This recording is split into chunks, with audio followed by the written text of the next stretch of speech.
The Forest That Walked, English Story Level 5. In the northern reaches of the continent lay the verdant vale, a forest so ancient that no one remembered who first named it. Travelers swore the trees shifted positions when no one was watching, and hunters claimed paths they knew well would vanish overnight. Most dismissed the tales as superstition, but Ulrich, a young ranger with a sharp mind, believed the rumors held truth. Ulrich had spent years studying the wildlife of the vale, noting strange patterns in the growth of the trees. Saplings that should have taken decades to grow appeared fully mature within days, and old, dying trees were nowhere to be found. One foggy morning, he ventured deeper than usual and discovered a moss-covered obelisk carved with symbols he had never seen. The obelisk hummed softly as though it were breathing. As he examined the carvings, he felt the earth shift under his feet. The forest groaned, leaves shivered without wind. The trees around him turned slightly, forming a new path where none had existed before. Ulrich realized with a jolt that the legends were true. The forest was alive,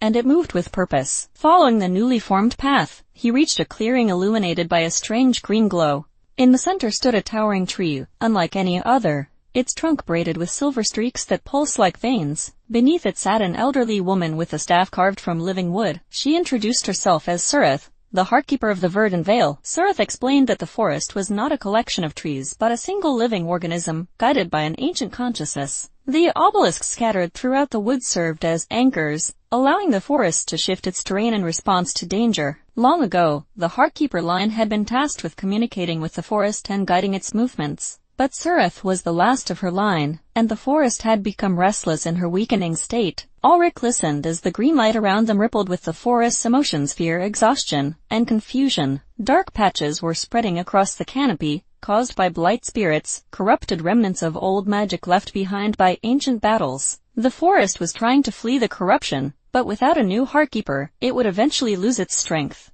Before Surith could finish her explanation, the ground trembled violently. Blight spirits erupted from the shadows, swirling like smoke with glowing red eyes. The trees groaned, branches twisting to shield the clearing. Surith raised her staff, casting a shield of green light, but the strain was too great. She stumbled, the shield flickering. Ulrich rushed forward, guided by instinct rather than knowledge. The heart tree pulsed as he touched its bark, flooding his mind with memories of countless previous heartkeepers. Guardians who spoke with the forest, understood its pain, and helped it survive. The tree recognized something within him, something Surith had sensed long ago. Ulrich had been chosen. With new strength surging through him, Ulrich lifted Surith's staff. Green vines spiraled around the wood, responding to his call. He thrust the staff into the earth, releasing a wave of vibrant light. The blight spirits shrieked as the energy washed over them, dissolving their corrupted forms into harmless mist. The forest sighed with relief, branches relaxing. Surith smiled weakly, acknowledging the forest's choice. She declared Ulrich the new heartkeeper, entrusting him with her role before fading gently into the roots of the heart tree, returning to the forest she had served her entire life. Ulrich felt a deep bond form between himself and the verdant vale, the whispers of every leaf and root now clear as spoken words. From that day forward, the forest walked with purpose again. Under Ulrich's guidance, it moved away from the spreading corruption, revealing hidden paths, protecting lost travelers, and restoring balance to the land. And though most people continued believing the verdant vale was only a forest, Ulrich knew better. It was alive, ancient, and now his to protect.